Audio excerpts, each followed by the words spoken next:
سے بڑا حق انسانوں میں جس کا ہم لوگوں پر ہے وہ ہے ہمارے ماں باپ۔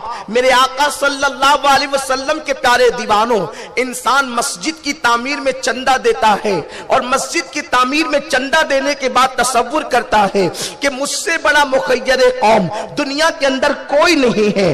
انسان مدرسے میں چندہ دیتا ہے یا مدارس چلاتا ہے یا کتابیں چھپوا دیتا ہے یا فقیروں کی جھولی میں ڈالتا ہے، تو انسان یہ تصور کرتا ہے میں اللہ کی راہ میں کتنا خرچ کر رہا ہوں، لیکن اللہ کے حبیب صلی اللہ علیہ وسلم فرماتے ہیں سب سے زیادہ تمہارے مال کا حقدار اگر کوئی ہے دنیا کے اندر وہ پہلے تمہارے ماں باپ ہے۔ مسجد میں چندہ دینے سے زیادہ ثواب، مدرسے چلانے سے زیادہ ثواب، کتابیں چھپوانے سے زیادہ ثواب، حج کے اوپر خرچ کی جانے والی رقم سے زیادہ ثواب اگر کسی پہ خرچ کرنے کی بنیاد پہ ملتا ہے تو وہ ماں باپ پہ خرچ کرنے کی بنیاد پہ ملتا ہے۔ میرے پیارے آقا صلی اللہ تعالی علیہ وسلم کے پیارے دیوانوں، لیکن بڑے افسوس کے ساتھ کہنا پڑتا ہے آج انسان محفلوں کے اندر اعلان تو کرواتا ہے میری طرف سے اتنے ہزار، میری طرف سے اتنے لاکھ، لیکن جب ماں باپ پہ خرچ کرنے کی بات آتی ہے وہی انسان کو دیکھو وہ ماں باپ کو ڈانٹتا ہوا نظر آتا ہے، وہ ماں باپ کو پھٹکارتا ہوا نظر آتا ہے۔ میرے آقا صلی اللہ علیہ وسلم کے دیوانوں، دل کے کانوں سے اس گفتگو کو سننا، اگر تم نے اپنے ماں باپ کو ڈانٹا اور پھٹکارا تو نمازیں تو آپ کی گئی، اس لیے کہ میرے آقا مصطفیٰ کریم رؤوف الرحیم صلی اللہ تعالی علیہ وسلم فرماتے ہیں کہ جس کے ماں باپ اس سے ناراض ہو اللہ تبارک و تعالی اس کی عبادتوں کو قبول نہیں فرماتا، نہ اس کا حج قبول کیا جاتا ہے نہ اس کی نماز قبول کی جاتی ہے۔ ہم احساس کریں کیا ہم نے اپنے ماں باپ کو راضی کیا؟ ہمارے ماں باپ ہم سے راضی ہے؟ آج کل کے وہ نوجوان جو اپنے ماں باپ کو گھر کا کچرا سمجھتے ہیں، ماں باپ کی قدر نہیں کرتے، ماں باپ کی اہمیت نہیں کرتے، ماں باپ کو کوئی ڈانٹ رہا ہے، کوئی دولت ماں باپ سے چھپا رہا ہے، کوئی ماں باپ کو گھر سے نکال رہا ہے، پسند کی شادی کے شوق کے اندر کوئی ماں باپ کو اللہ اکبر رلا رہا ہے۔ میرے پیارے آقا علیہ السلام کے پیارے دیوانوں، میری قوم کے جوانوں، اللہ کے حبیب صلی اللہ علیہ وسلم کے فرمان کا مفہوم سنو، ہر گنہگار اور مجرم کو قیامت کے دن عذاب دیا جائے گا۔ اللہ اکبر، انسان اگر نماز کو ترک کرے مرنے کے بعد عذاب ملے گا، انسان اگر کسی کا دل دکھائے مرنے کے بعد اس کو عذاب ملے گا، انسان اگر شراب پیے مرنے کے بعد اس کو عذاب ملے گا، انسان اگر تاش کے پتے کھیلے مرنے کے بعد اس کو عذاب ملے گا، لیکن سنو اللہ کے حبیب صلی اللہ علیہ وسلم کے غلاموں، دو لوگ ایسے ہیں جب تک کہ دنیا کے اندر اللہ ان کو ذلیل نہیں کر دیتا اس وقت تک کہ انہیں موت نہیں آتی۔ ایک تو ماں باپ کو ستانے والا اس وقت تک دنیا سے نہیں جاتا جب تک کہ وہ ذلیل نہ ہو جائے، وہ رسوا نہ ہو جائے۔ اللہ اکبر، لوگ اپنی نگاہوں سے اس کو اپنے لیے عبرت کا سامان نہ دیکھ لے اس وقت تک اسے موت نہیں آتی۔ اور دوسرا، رسول اعظم صلی اللہ علیہ وسلم کی شان میں بے ادبی کرنے والا، ایک ماں باپ کا دل دکھانے والا، دوسرا رسول اعظم کی توہین کرنے والا، اس وقت تک قدرت موت نہیں دیتی جب تک کہ وہ دنیا کے اندر ذلیل نہ ہو جائے۔ میرے آقا صلی اللہ علیہ وسلم کے پیارے دیوانوں، عطائے رسول ہند الولی سرکار معین ملت والدین خواجہ معین الدین چشتی حسن سنجری ثم اجمیری رضی اللہ تعالیٰ عنہ، آئندہ مہینے میں میرے سرکار غریب نواز کے عرس کی تاریخیں آنے والی ہے۔ سرکار غریب نواز، ہم ہندوستان جس کے احسان تلے دبے ہیں اور قیامت تک کے ہندوستان کے مسلمان جس کے احسان کا بدلہ ادا نہیں کر سکتے، جس نے 90 لاکھ کو کلمہ پڑھا کر ایمان کی دولت عطا کی ہے، وہ سرکار غریب نواز جب تک کہ ہند کی سرزمین سے اذان کی آوازیں بلند ہوتی رہے گی، غریب نواز کی عظمت کو مسجد کے در و دیوار خراج پیش کرتے رہیں گے، جب تک کہ ہندوستان کا مسلمان نماز ادا کرتا رہے گا، ہمارے سجدوں کے الفاظ عطائے رسول کی بارگاہ میں خراج عقیدت پیش کرتے رہیں گے۔ وہ عطائے رسول سرکار غریب نواز ایک مرتبہ اپنے خطبے میں ارشاد فرماتے ہیں اور اپنے نانا جان کی حدیث کوٹ کرتے ہیں۔ سرکار غریب نواز فرماتے ہیں کہ میں نے اللہ کے حبیب صلی اللہ علیہ وسلم کی حدیث پڑھی، ایک شخص قیامت کے دن لایا جائے گا اور اس کے پاس پہاڑوں جیسی نیکیاں ہوگی اور وہ اپنی نیکیوں کو دیکھ کر خوش ہو رہا ہوگا کہ میں نے کتنی نیکی کی ہے، میں نے کتنی عبادتیں کی ہے۔ وہ اپنی عبادتوں کو دیکھ کر پھولا نہیں سما رہا ہوگا۔ ایسے عالم کے اندر اس کی نیکیاں میزان پہ رکھی جائے گی تو اس کے نیکیوں کا پڑلا بھاری ہو جائے گا۔ ایسے میں آواز آئے گی، رکو، ٹھہرو، ابھی تولنے کا دوسرا انداز باقی ہے۔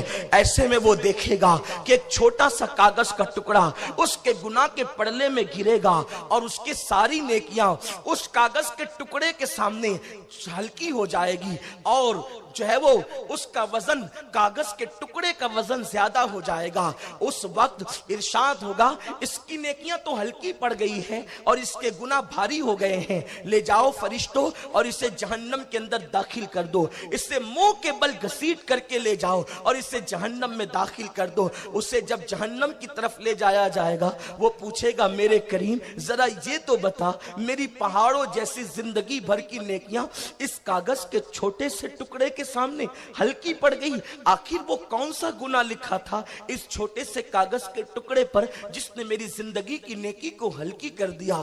تو اللہ کا منادی ندا دے گا، تو نے ایک مرتبہ، صرف ایک مرتبہ اور صرف ایک مرتبہ اپنے ماں باپ سے چلا کر بات کی تھی، ایک مرتبہ صرف اپنے ماں باپ سے چلا کر بات کی تھی، بس اسی ایک گناہ نے تیری ساری زندگی کی نیکی کو ہلکا کر دیا۔ اب میں ان بچوں کا، ان بیٹے اور بیٹیوں کا ذکر نہیں کرتا جو اپنے ماں باپ کے غدار اور باغی ہیں، اب میں ان کا ذکر کرتا ہوں جو دیندار ہیں اور ماں باپ کے وفادار کہلاتے ہیں۔ کیا کبھی ان کی زندگی میں ایسا موقع آیا تھا کہ ماں باپ کی ہمیشہ خدمت کی اور ایک مرتبہ چلا کے بات کی؟ کیا ہم اپنا احتساب کر سکتے ہیں؟ سنی اجتماع میں احتساب کرو، ڈوب جاؤ، اپنے سینے پہ ہاتھ رکھ کر کے سوچو کہ کیا کبھی کوئی ایسا موقع آیا تھا جس وقت ہم نے اپنے ماں باپ سے اونچی آواز سے بات کی تھی، ہم نے زور سے چلا کر کے بات کی تھی؟ اچھے ماحول میں تو سبھی ماں باپ کی خدمت کرتے ہیں، جب ماں باپ تمہارے مخالف فیصلہ کرتے ہیں تو کیا تم ماں باپ کی برائی نہیں کرتے؟ آج کل تو ایک جوان اگر 5 وقت کا نمازی بن جائے تو وہ کہتا ہے میرا باپ تو شرابی ہے، پھر میں اس کی تعظیم کیوں کروں؟ میری ماں تو پردہ نہیں کرتی، میں اس کی تعظیم کیوں کروں؟ میں دیندار ہوں، میرے ماں باپ دیندار نہیں، میں ان کا احترام کیوں کروں؟ میں عرض کرنا چاہتا ہوں، ماں باپ کا احترام اس لیے نہیں ہے کہ ماں باپ متقی ہیں، ماں باپ کی تعظیم اس لیے نہیں ہے کہ ماں باپ پرہیزگار ہیں، ماں باپ کی تعظیم اس لیے نہیں ہے کہ ماں باپ تہجد گزار ہیں۔ بیٹا تہجد کی نماز پڑھتا ہو، 5 وقت نماز پڑھتا ہو، روزانہ تلاوت قرآن کرتا ہو، حتیٰ کہ بیٹا ولایت کی منزل پر پہنچ چکا ہو اور اس کا باپ شرابی ہے، اب بھی اس ولی پہ لازم ہے کہ اپنے باپ کا احترام کرے، کیونکہ باپ اور ماں کا احترام تقوی کی بنیاد پر نہیں بلکہ ماں باپ کا احترام اس بنیاد پر ہے کہ وہ ہمارے ماں باپ ہیں، انہوں نے ہم پہ احسان کیا ہے۔ 5 وقت کا نمازی بن کر تو اپنے ماں باپ سے بڑا نہیں ہو سکتا، اور چھوڑ تیری 5 وقت کہ اس نماز کو جس میں دکان مکان اور خدا جانے کن کن چیزوں کا خیال، جس کے اندر طہارت بھی درست نہیں، جس کے اندر وضو بھی صحیح نہیں، تو اس نماز پہ مغرور ہو گیا۔ اس نماز کا تو کوئی شمار ہی نہیں ہے۔ نماز تو وہ ہے قابل تعظیم، قابل احترام، قابل تعریف، قد افلح المؤمنون الذین هم فی صلاتهم خاشعون. قد افلح المؤمنون الذین هم فی صلاتهم خاشعون. کس کے لیے قرآن نے کہا؟ اس کی اولین مصداق صحابہ تھے. تو نماز پڑھتا ہے تو مولوی صاحب کے پیچھے پڑھتا ہے. صحابہ نماز پڑھتے تھے امام الانبیاء کے پیچھے. پھر صحابہ میں وہ صحابی جس صحابی کو حضرت سعد کہتے ہیں. اچھا کوئی صحابی کے برابر نہیں ہو سکتا. کیوں نہیں ہو سکتا؟ اس لیے کہ صحابہ نے اس رخ انور کو تکا ہے جو صورت خدا باتی صورت ہے.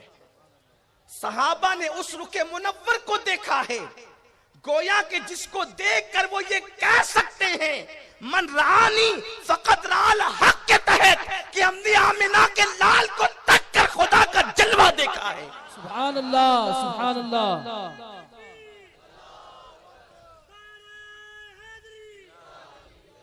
صحابہ نے اس کو دیکھا جس کی لقاء کا مشتاق خدائے وحدہ لا شریک ہے. صحابہ نے اس کو دیکھا جس کی چوکھٹ پر حسن یوسف حسن کی خیرات مانگ رہا ہے. صحابہ نے اس کو دیکھا جس کی شان میں عائشہ جیسی دانا خاتون کہتی ہے کہ مصر کی عورتوں نے یوسف کو دیکھ کر کے انگلیاں کاٹ لی. اگر وہ میرے محبوب آمنہ کے لال کو دیکھ لیتی تو پھر انگلیاں نہ کاٹتی, وہ اپنے دل پر چھریاں پھیر لیتی. یہ شان اس محبوب کی. اب صحابی جیسا تو قیامت تک کوئی نہیں ہو سکتا. ایک صحابی حضرت سعد ہے, اسلام قبول کیا. ماں کا بڑا احترام کرتے تھے اسلام قبول کرنے سے پہلے. ماں کی بڑی تعظیم کرتے تھے اسلام قبول کرنے سے پہلے. ماں کا بڑا خیال کرتے تھے اسلام قبول کرنے سے پہلے. اب یہ مسلمان ہو گئے تو ماں نے احتجاج کیا, میرا بیٹا مجھے بہت چاہتا ہے, بیٹا دیکھ اگر تو نے اسلام نہیں چھوڑا تو میں کھانا پینا ترک کر کے مر جاؤں گی, سب تجھے ماں کا قاتل کہیں گے. حضرت سعد نے کہا ماں اگر تو 1 نہیں 1000 جانیں قربان کر دے تب بھی میں اسلام نہیں چھوڑ سکتا. قرآن کی آیت آ گئی کہ ماں اگر شرک کی طرف بلاتی ہے ماں باپ تو نہ جاؤ, لیکن اب بھی ان کا احترام کرو, ان کے ساتھ اس میں سلوک کرو. اب بتاؤ صحابی کی ماں اگر شرک میں مبتلا ہے تو رسول اللہ کے پیچھے نماز پڑھنے والے کو کہا جا رہا ہے کہ ماں مشرک ہے, اس بنیاد پہ ماں کی بے ادبی نہ کرنا, ماں کو نہیں چھوڑنا. ماں جو دعوت شرک دے رہی ہے اس کو قبول مت کرو, ماں جو گناہ کی دعوت دے رہی ہے اس کو قبول مت کرو, لیکن ماں کے ساتھ حسن سلوک کرو, ماں کے ساتھ احترام سے پیش آؤ. اب بتاؤ اگر ماں شرک کرے باپ شرک کرے تب بھی اسلام حسن سلوک کرنے کا حکم دیتا ہے. شرک سے بڑا کوئی گناہ نہیں. شرک کے سامنے تو شراب اور بے نمازی پن کی حیثیت کیا ہے. اللہ اکبر, اللہ ہر جرم معاف کر دے گا لیکن شرک کو معاف نہیں کرے گا. اگر ماں باپ مشرک ہے تب بھی ان کے ساتھ اس نے سلوک کا حکم دیا گیا ہے. یہاں تو لوگ تھوڑا سا پڑھ لکھ لیں علم آ جائے ماں باپ کو حقیر سمجھتے ہیں, ماں باپ کو بے مایا سمجھتے ہیں, ماں باپ کو گھر کا کچرا سمجھتے ہیں. میرے پیارے آقا صلی اللہ علیہ وسلم کے پیارے دیوانوں, آؤ میں تمہیں بتاؤں, اے میرے آقا علیہ السلام کے غلاموں, ایک شخص آ کر کہتے ہیں یا رسول اللہ صلی اللہ علیہ وسلم مجھ سے ایسا گناہ ہو گیا جس کی وجہ سے مجھے شرم آتی ہے کہ میں آپ کو بتاؤں. آقا بڑا گناہ کر لیا ہے, اب میں اس پہ کیا کروں؟ میرے سرکار نے فرمایا تیری ماں ہے, عرض کی نہیں یا رسول اللہ. فرمایا تیری خالہ ہے, عرض کی ہاں یا رسول اللہ. فرمایا جا تیری خالہ کے ساتھ حسن سلوک کر, اللہ تیرے اس گناہ کو معاف فرما دے گا. میرے پیارے آقا علیہ السلام کے پیارے دیوانوں, ہم لوگ پوری دنیا پوری زندگی دعا کرتے کرتے ہیں اللہ حج مقبول عطا فرما، حج مبرور عطا فرما، تھوڑی سی توجہ کے ساتھ بات کو سنیں۔ انسان لاکھ 2 لاکھ 3 لاکھ خرچ کر کے حج کے لیے جاتا ہے، لیکن حج کر کے لوٹ آیا، کوئی گارنٹی کے ساتھ نہیں کہ وہاں گناہ کیا یا نیکی کیا، حج قبول ہوا یا وبال جان بن گیا۔ میرے پیارے آقا علیہ السلام کے پیارے دیوانوں، میرے آقا دلوں کو جوڑنے والے آقا، رشتوں کو نبھانے کا حکم دینے والے آقا مصطفیٰ کریم رؤوف الرحیم صلی اللہ علیہ وسلم فرماتے ہیں جس نے ایک مرتبہ محبت کے ساتھ اپنے ماں باپ کے چہرے کو دیکھا، اللہ تعالیٰ اس کو مبرور اور مقبول حج کا ثواب عطا فرماتا ہے۔ اب یہاں پر تھوڑی سی توجہ چاہوں گا، آپ سے میں پوچھنا چاہتا ہوں، یہ حدیث تو ہم نے بار بار سنی اور سنائی گئی کہ جس نے محبت سے ماں باپ کا رخ تکا اللہ اسے مقبول مبرور حج کا ثواب عطا فرماتا ہے۔ مطلب کیا ہے؟ شارحین حدیث لکھتے ہیں کہ جس طریقے سے مقبول حج کرنے والا گناہ سے ایسے پاک ہو جاتا ہے جیسے ابھی اپنی ماں کے پیٹ سے پیدا ہوا، یعنی حاجی جب لوٹ کر کے آئے گا تو اب اس کے نام اعمال میں کوئی گناہ نہیں ہوگا، اس کے دفتر گناہ کے اندر کوئی گناہ نہیں ہوگا، گناہ کے دفتر ختم ہو جائیں گے۔ اللہ اکبر۔ اب حدیث مبارکہ سنو، آقا فرماتے ہیں جس نے ماں باپ کا چہرہ محبت سے دیکھا اللہ اسے مقبول حج کا ثواب عطا فرماتا ہے۔ مطلب کیا ہے؟ صرف مقبول حج کا ثواب کی برکتیں یہ ہے کہ تمہارے نامہ اعمال سے گناہ مٹا دیے جاتے ہیں۔ اللہ اکبر۔ جن کے ماں باپ ہے وہ کتنے خوش نصیب ہے۔ اللہ نہ کرے اگر کوئی گناہ ہو گیا ہو، محبت کے ساتھ ماں باپ کو دیکھ لو، اللہ اللہ مقبول حج کا ثواب بھی مل رہا ہے، گناہ بھی مٹ رہے ہیں۔ اللہ اکبر۔ آپ اندازہ تو کریں ماں باپ کتنی بڑی نعمت ہے، لیکن یہ نہ سمجھنا ماں باپ کو محبت کے ساتھ دیکھنے کا مطلب یہ ہے کہ ایک مرتبہ ایئر ہوسٹس کی طرح دیکھ کر مسکرا لیا اور اس کے بعد مقبول حج کا ثواب مل گیا۔ نہیں، اس طریقے سے ادھار مسکرانے سے کچھ نہیں ملتا۔ آقا فرماتے ہیں محبت کے ساتھ دیکھ کر جو مسکرائے، مطلب کیا ہے؟ اطاعت کرے تو محبت کی علامت، فرما برداری کرے تو محبت کی علامت، پیار کرے تو محبت کی علامت۔ اللہ اکبر۔ ماں باپ کبھی اس کو حکم دے تو کبھی حکم عدولی نہ کرے، حکم کو نہ ٹالے۔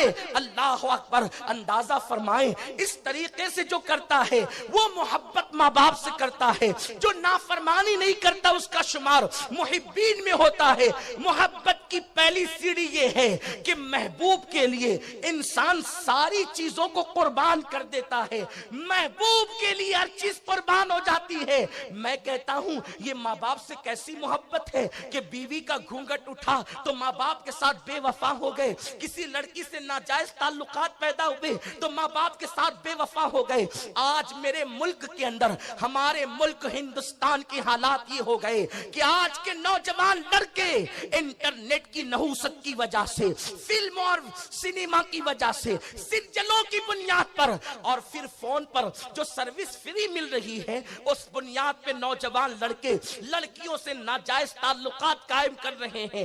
پسند کی شادی اور لو میرج جو ہے آج اللہ اکبر فیشن سا بنتا جا رہا ہے۔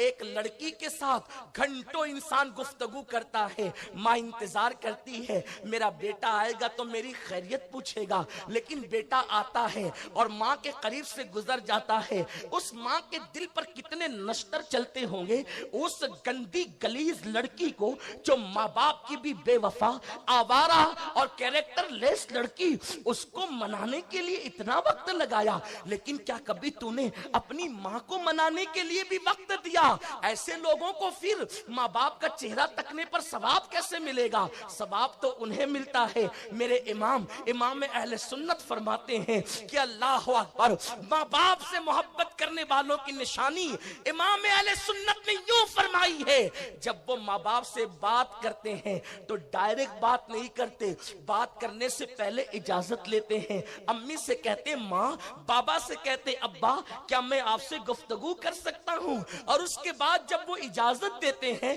تو میرا امام کہتا ہے وہ ایسے بات کرتے ہیں جیسے ایک غلام اپنے آقا کے سامنے باتیں کرتا ہے۔ آپ مجھے بتاؤ، داڑیاں لمبی کر لی، اپنے آپ کو دیندار سمجھتے ہو،